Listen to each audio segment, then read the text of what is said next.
ওম নমো ভগবতে বাসুদেবায়। জয় শ্রীকৃষ্ণ। রাধে রাধে। শ্রীমদ্ ভগবত গীতা এমন একমাত্র গ্রন্থ যা মানুষকে বেঁচে থাকার জন্য সঠিক দিশা দেখায়। ভগবত গীতা জীবনে ধর্ম, কর্ম এবং প্রেমের পাঠ শেখায়।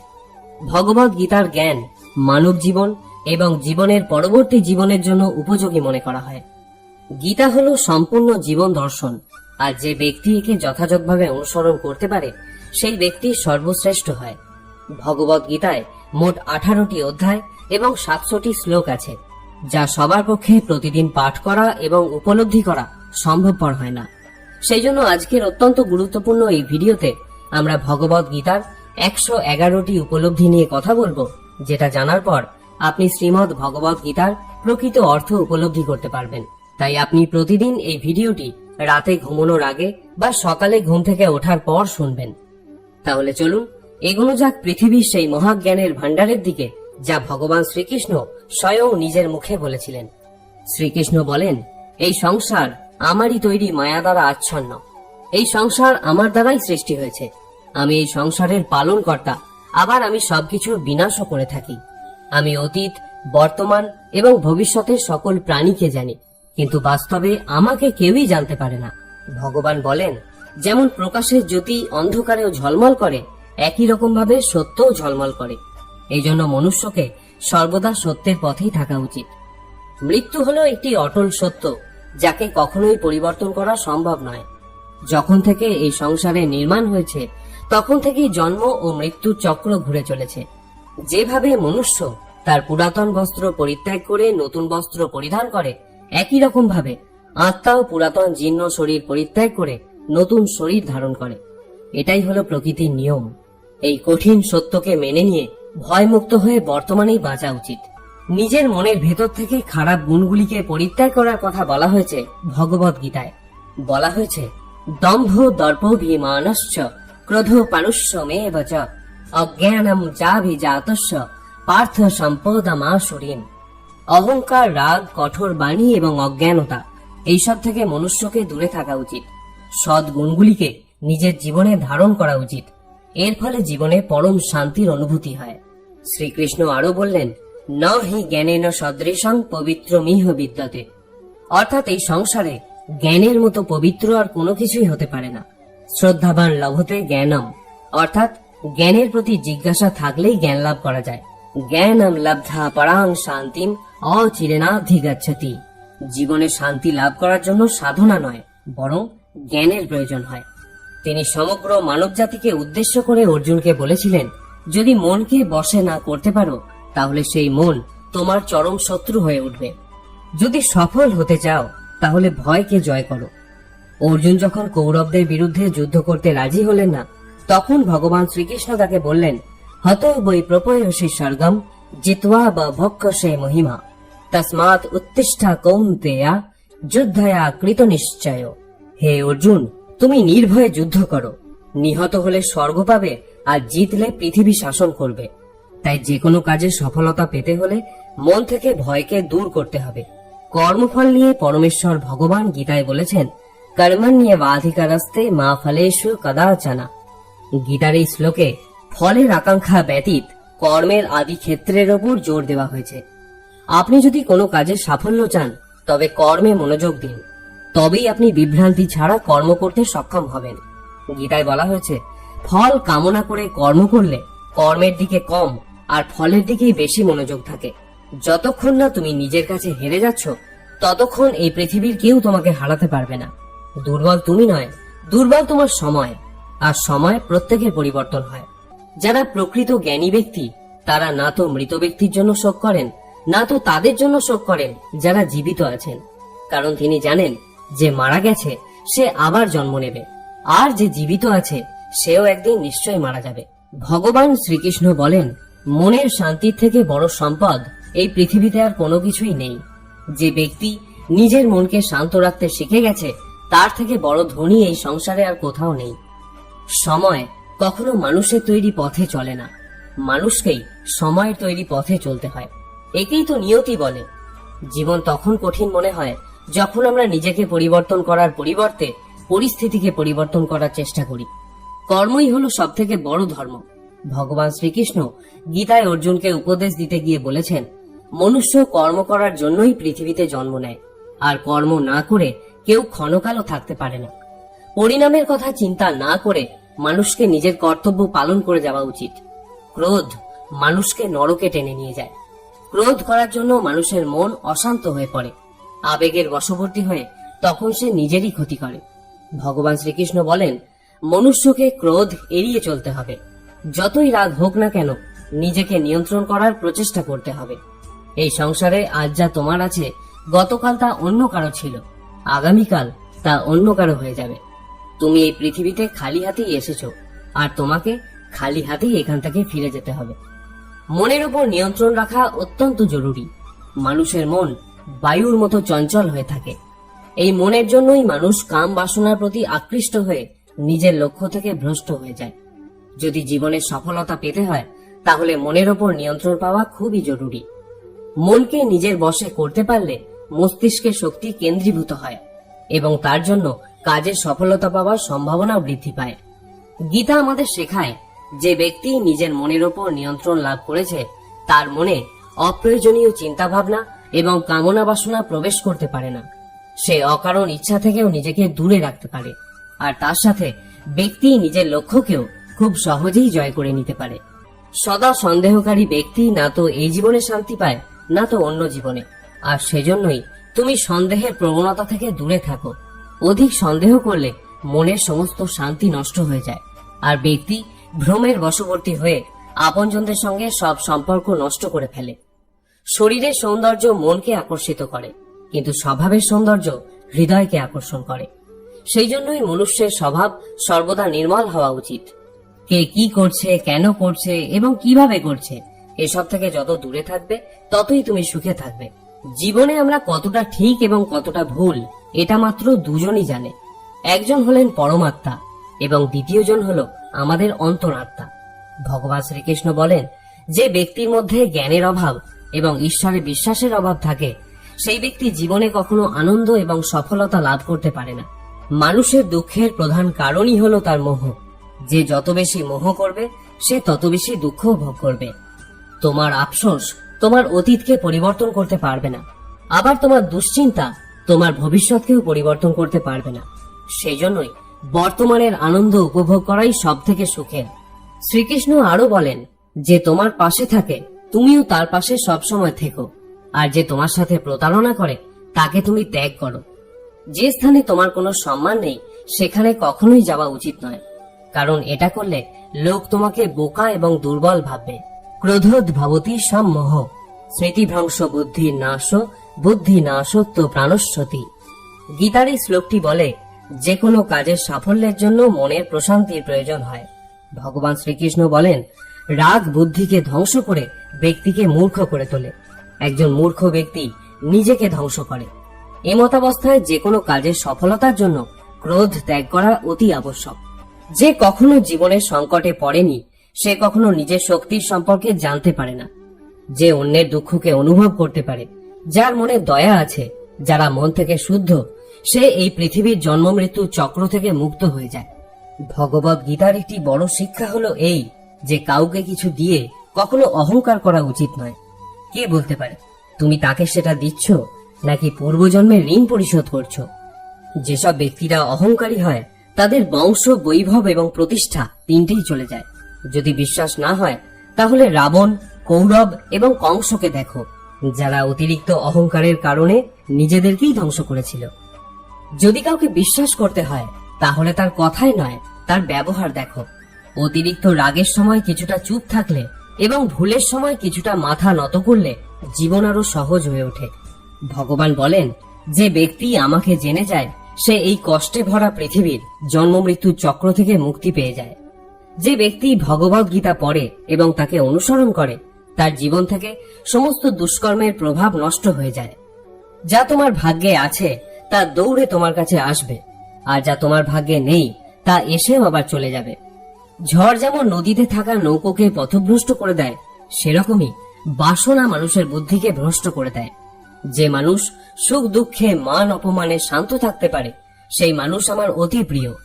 বুদ্ধিমান ব্যক্তি যখন সম্বন্ধ রাখা বন্ধ করে দেয়, তখন বুঝে নেওয়া উচিত যে তার আত্মসম্মানে কোথাও না কোথাও আঘাত লেগেছে। মানুষ এই জন্য দুঃখী নয় যে সে ঈশ্বরের অস্তিত্বকে বিশ্বাস করে না। মানুষ এই জন্য দুঃখী কারণ সে ঈশ্বরের জ্ঞানকে বিশ্বাস করে না। সময় এলে সবকিছুই পাওয়া যায়। সময়ের আগে কোনো কিছু পাওয়ার ইচ্ছাই দুঃখের প্রধান কারণ হয়ে দাঁড়ায়। যারা প্রেমকে জঘন্য বলেন তারা মূর্খ।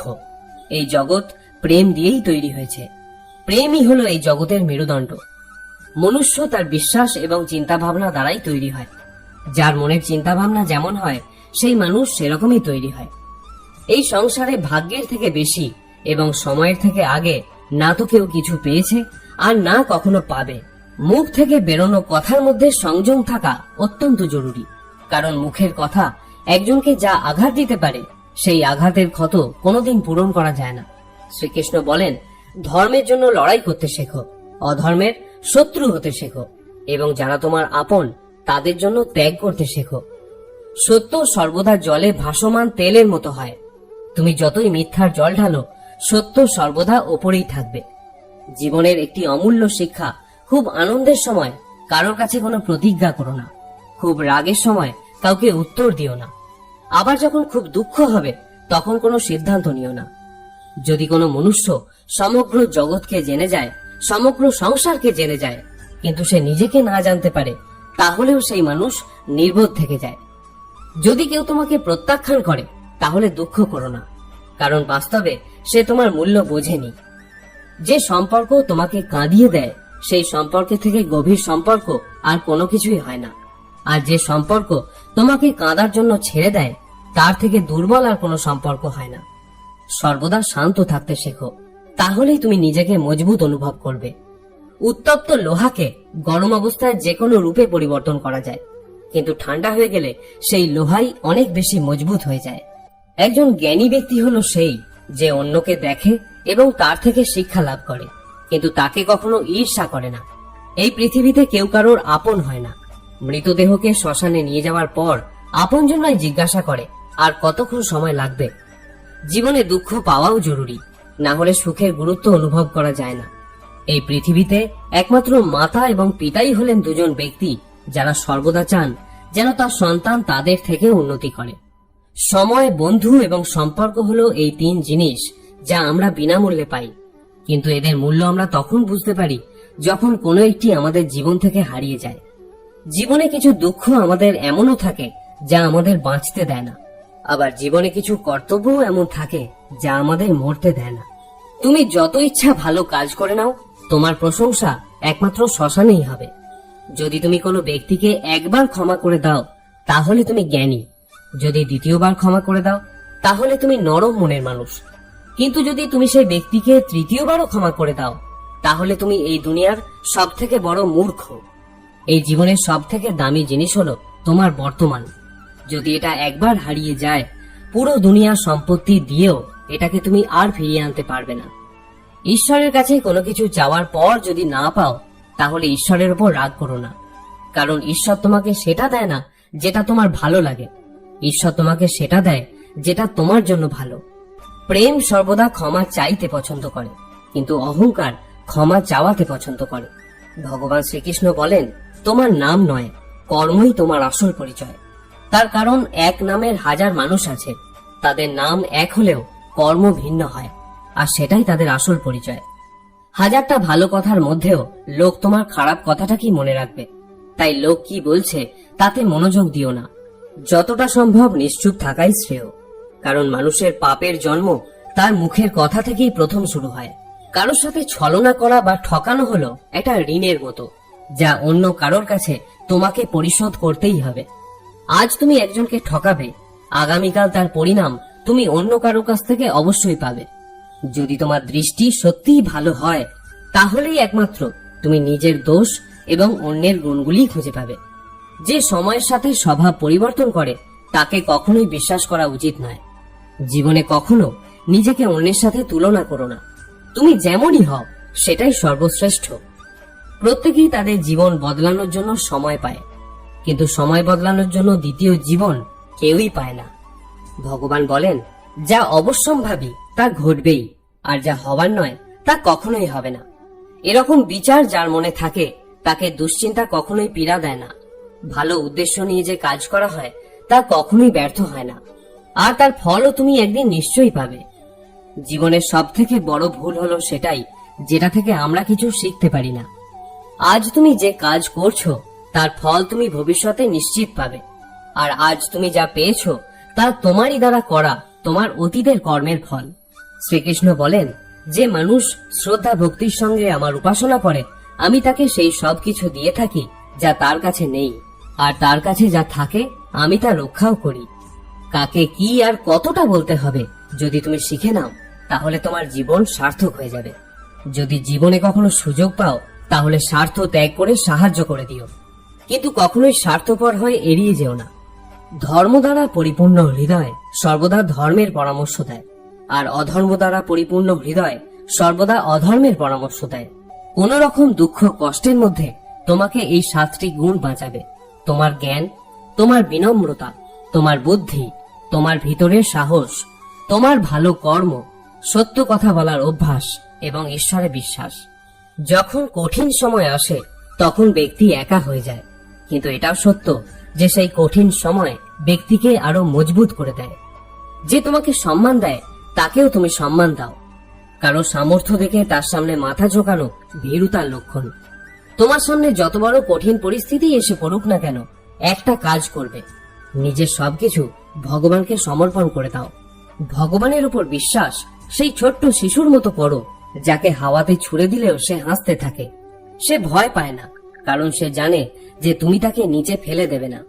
ভগবান শ্রীকৃষ্ণ বলেন, তুমি মন ছোট করো না। যদি আপনজন তোমার থেকে মুখ ফিরিয়েও নেয়, আমি তোমার সাথে সবসময় থাকব। কারোর সামনে এতটাও ঝোঁকা উচিত নয় যে সে তোমাকে নিচু শ্রেণীর লোক ভাবতে শুরু করে।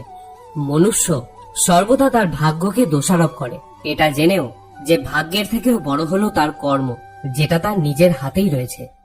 জীবনে এমন একজন থাকাও খুব জরুরি যাকে কিছু বলার জন্য ভাষার প্রয়োজন হয় না, হয়তো তাকেই পরমাত্মা বলা হয়। শ্রীকৃষ্ণ বলেছিলেন, মৃত্যুর সময় কোনো ব্যক্তি যদি আমার নাম করতে করতে দেহত্যাগ করে তাহলে সে আমার পরম ধাম প্রাপ্ত হয়। ভগবান শ্রীকৃষ্ণ অর্জুনকে বললেন, হে ভারত, প্রকৃতি আমার গর্ভাধান স্থান। আমি প্রকৃতিতে গর্ভাধান করি, আর তা থেকে সর্বভূতের উৎপত্তি হয়। মানুষ, দেবতা ও অন্যান্য জনিতে যে সকল শরীর উৎপন্ন হয় আমি তাদের পিতা, এবং প্রকৃতি হলেন তাদের মাতা। হে মহাবাহ, সত্য, রজ এবং তম এই 3 গুণ দেহ মধ্যে আত্মাকে আবদ্ধ করে রাখে। এর মধ্যে সত্যগুণ হলো নির্মল ও নির্দোষ। এই সত্যগুণ আত্মাকে সুখ ও জ্ঞানের সঙ্গ দিয়ে আবদ্ধ করে রাখে। রজগুণ আত্মাকে রাগ, তৃষ্ণা, আসক্তি প্রভৃতি কর্মাশক্তি দ্বারা আবদ্ধ রাখে, আর তমগুণ হলো জীবের ভ্রান্তি ও অজ্ঞানতার কারণ। এই তমগুণ আমোদ, প্রমোদ, আলস্য, নিদ্রা দ্বারা আত্মাকে আবদ্ধ রাখে। যখনই সকল ইন্দ্রিয় দ্বারা জ্ঞানের প্রকাশ হয় বা নির্মল জ্ঞান উৎপন্ন হয় তখন বুঝবে সত্যগুণ বৃদ্ধি পেয়েছে। যখন লোভ লালসা প্রকাশিত হয় তখন বুঝবে রজগুণ বৃদ্ধি পেয়েছে। আর যখন মোহ ঘিরে আসে, বুদ্ধি বিপর্যয় ঘটে এবং কর্তব্যে অনীহা আসে, তখন বুঝবে তমগুণ প্রাধান্য পেয়েছে। সত্যগুণ প্রাপ্ত অবস্থায় যদি জীব দেহত্যাগ করে তবে সে স্বর্গলোক প্রাপ্ত হয়। যদি রজগুণ থাকা অবস্থায় দেহত্যাগ করে তবে পরজন্মে কর্মী হয়ে মনুষ্য জনিতে জন্মগ্রহণ করে। আর যদি তমগুণ অবস্থায় দেহত্যাগ করে তবে বোকা, পাগল অথবা অবিবেকী হয়ে এই জাতীয় বিভিন্ন জনিতে জন্মগ্রহণ করে। হে অর্জুন, আমি অব্যক্ত রূপে সমস্ত জগৎ ব্যাপী আছি। সমস্ত জীব সকল আমাতেই অবস্থিত, কিন্তু আমি তাহাতে নই। যেমন আয়নাতে তুমি নিজের প্রতিবিম্ব দেখতে পাও, অর্থাৎ তুমি আয়নার মধ্যেই আছো, কিন্তু আয়না তোমার মধ্যে নেই। হে কৌন্তেয়, কল্পের শেষে সমস্ত জীব আমাতেই বিলীন হয়, আবার কল্পারম্ভে পুনরায় তারা আমার থেকেই নির্গত হয়। আমি নিজ প্রকৃতিকে নিজের বশে রেখে নিজ নিজ কর্ম নিমিত্তে স্বভাব অনুযায়ী জীবগণকে বারবার সৃষ্টি করে থাকি। আমার অধিষ্ঠানের জন্যই এই জগৎ প্রসব হয়, এই জন্যই জগৎ বারবার উৎপন্ন হয়। হে কৌন্তেয়, যারা অন্য দেবতায় ভক্তিযুক্ত হয়ে পূজা করে তারাও আমাকেই পূজা করে, কিন্তু তারা শাস্ত্রবিধি অমান্য করে। আমি সর্বযজ্ঞের ফলদাতা ও ভোক্তা এই তত্ত্ব জানে না বলেই তারা পুনরায় সংসারে পতিত হয়। যারা দেবগণের পূজা করেন তারা দেবলোক, যারা পিতৃগণের পূজা করেন তারা পিতৃলোক, যারা যক্ষ রক্ষাদিগের পূজা করেন তারা ভূত লোক প্রাপ্ত হন, কিন্তু যারা আমার ভজনা করেন তারা আমাকেই প্রাপ্ত হন। যিনি আমাকে পত্র, পুষ্প, ফল, জল ইত্যাদি ভক্তিপূর্বক দান করেন, আমি সেই ভক্তের উপহার গ্রহণ করে থাকি। ভগবান শ্রীকৃষ্ণ দেহের সঙ্গে আত্মার সম্পর্ককে খুব সুন্দরভাবে ভগবত গীতায় তুলে ধরেছেন। জীবের মূল সত্তা কি, দেহের সাথেই বা আত্মার সম্পর্ক কি, আত্মার স্বরূপ কি, এই সকল জটিল বিষয়বস্তু খুব সূক্ষ্মভাবে ভগবান শ্রীকৃষ্ণ গীতায় তুলে ধরেছেন আমাদের মূল সত্তাকে অবগত করার মানসে। প্রথমেই আত্মার স্বরূপ সম্পর্কে ভগবান ধারণা দিচ্ছেন, অন্তবন্তু ইমে দেহা নিত্য শক্তা শরীরিন অনাশীন প্রমেয়স্য তস্মাৎ যুদ্ধস্য ভারত। আত্মা যে দেহকে আশ্রয় করে অবস্থান করেন সেই দেহ নশ্বর বলে কথিত হয়েছে, কিন্তু আত্মা হলো অবিনশ্বর। তাহলে এখন এই প্রশ্নের উত্তর খুঁজতে হবে যে আমি আসলে কে। দেহটা যদি নশ্বরই হয় তাহলে তো তার ধ্বংস অনিবার্য। তাহলে আমি ধ্বংস হয়ে গেলে কর্মফলের ভোগটা কার? এই প্রশ্নের উত্তরটা কিন্তু ভগবানের এই শ্লোকে স্পষ্টভাবেই প্রতীয়মান হয়। দেহটা যেহেতু নশ্বর তাই এই দেহটা আমি নই, যেহেতু আত্মা অবিনশ্বর ও নিত্য তাই আত্মাটাই হচ্ছে আমি। আমার মূল সত্তা হলো আমি এক আত্মা যে একটি দেহকে আশ্রয় করে আছি। দেহটা আত্মার একটি আবরণ মাত্র, যেটা ভগবান আরো স্পষ্ট করে বলেছেন, বাসাংসি জীর্ণানি যথা বিহায় নবানি গৃহ্ণাতি নরপরাণি তথা শরীরানি বিহায় জীর্ণান্ন ন্যান্নি সংজাতি নবানি দেহি। যেরকম মনুষ্য তার পুরাতন বস্ত্রগুলি ত্যাগ করে নতুন বস্ত্র ধারণ করে, সেইরূপ জীবাত্মাও পুরাতন শরীর ত্যাগ করে নতুন দেহ ধারণ করে। বর্তমানে আমি এই দেহকে আশ্রয় করে আছি, আবার কোনো এক সময় পুরাতন বস্ত্রের মতোই এই দেহকে পরিত্যাগ করে কর্মফল অনুযায়ী নতুন একটি দেহ আমি ধারণ করব। এটাই হলো প্রকৃতির বিধান। এখানে কিন্তু ভগবান আমাদের জীবাত্মা বলে সম্বোধন করেছেন। এর মানে হলো আমি হলাম আত্মা, তবে জীবাত্মা। আর পরমেশ্বর ভগবান যেহেতু সর্বভূতে অবস্থান করেন তাই তিনি হলেন পরমাত্মা। যেহেতু আমার জন্ম হয়েছে তাই আমার মৃত্যু অবশ্যম্ভাবী, কিন্তু জন্ম ও মৃত্যু কোনো সৃষ্টি বা বিনাশ নয়। গীতার ভাষায় এটা দেহ পরিবর্তন করার একটা নিয়ম মাত্র। জাতস্য হি ধ্রুব মৃত্যু ধ্রুবম জন্ম মৃতস্য চ তস্মাৎ পরিহার্য অর্থে নতম সচিতুম অর্হসি। যার জন্ম হয়েছে তার মৃত্যু নিশ্চিত, আবার যার মৃত্যু হয়েছে তার জন্ম হওয়াও নিশ্চিত। সুতরাং যা অবশ্যম্ভাবী তার জন্য আমাদের শোক করা উচিত নয়। এটি হলো ভগবত গীতার সব থেকে বড় উপলব্ধি। যারা এই শরীরকে সর্বস্ব বলে মনে করেন তারাই কেবল দুঃখ ভোগ করেন, কিন্তু যারা জানেন এই শরীরটা আমি নই, আমি জীবাত্মা, আমার বিনাশ নেই, তারা কখনো কোনো কষ্টে ব্যথিত হন না বা অধিক আনন্দে প্রভাবিতও হন না। বিষয় চিন্তা করতে করতে মানুষের তাতে আসক্তি জন্মায়। আসক্তি থেকে কামনা, কামনা থেকে ক্রোধ, ক্রোধ থেকে মোহ, মোহ থেকে স্মৃতিভ্রংশ, স্মৃতিভ্রংশ থেকে বুদ্ধিনাশ, আর বুদ্ধিনাশ হলেই বিনাশ ঘটে। কিন্তু যার ইন্দ্রিয় প্রসন্ন চিত্ত এবং বুদ্ধি ঈশ্বরে স্থিত তিনি অমৃত লাভ করেন। আর যিনি অযুক্ত, যার চিত্ত ঈশ্বরে সমাহিত নয়, তার আত্মা বিষয়ক বুদ্ধিও হয় না। যার আত্মা বিষয়ক বুদ্ধি চিন্তা নেই তার শান্তিও নেই, আর যার শান্তি নেই তার সুখ কোথায়? আমাদের মন সকল ইন্দ্রিয়কে পরিচালনা করে। যখন ইন্দ্রিয় সকল মনের অধীন এবং প্রজ্ঞাবান, যার ইন্দ্রিয় সকল বিষয় থেকে নিবৃত হয়েছে তার প্রজ্ঞা প্রতিষ্ঠিত হয়েছে বলে জানবে। যেমন নদীর জল সমুদ্রে প্রবেশ করে বিলীন হয়ে যায়, তেমনি আত্মাবান ব্যক্তিতে বিষয় সকল প্রবেশ করলেও তাতে চিত্ত বিক্ষিপ্ত না হয়ে স্থির থাকে। এইরূপ স্থির আত্মাবান ব্যক্তি শান্তি লাভ করে। কিন্তু যিনি ভোগ কামনা করেন তিনি শান্তি পান না। যে ব্যক্তি সমস্ত কামনা ত্যাগ করে নিষ্প্রিয় হয়ে বিচরণ করেন, যিনি মমতা শূন্য এবং অহংকার শূন্য, তিনি শান্তি প্রাপ্ত হন। হে পার্থ, এই স্থিতিপ্রজ্ঞ অবশান্তি লাভ করতে পারে এবং আপনারও তাতে মঙ্গল হয়। আপনাকে অনুরোধ করব ভিডিওটিতে একটি লাইক অবশ্যই করবেন। আজ এখানেই আলোচনা শেষ করছি। সকলে ভালো থাকুন, সুস্থ থাকুন এবং গীতা প্রচার করতে থাকুন। জয় শ্রীকৃষ্ণ।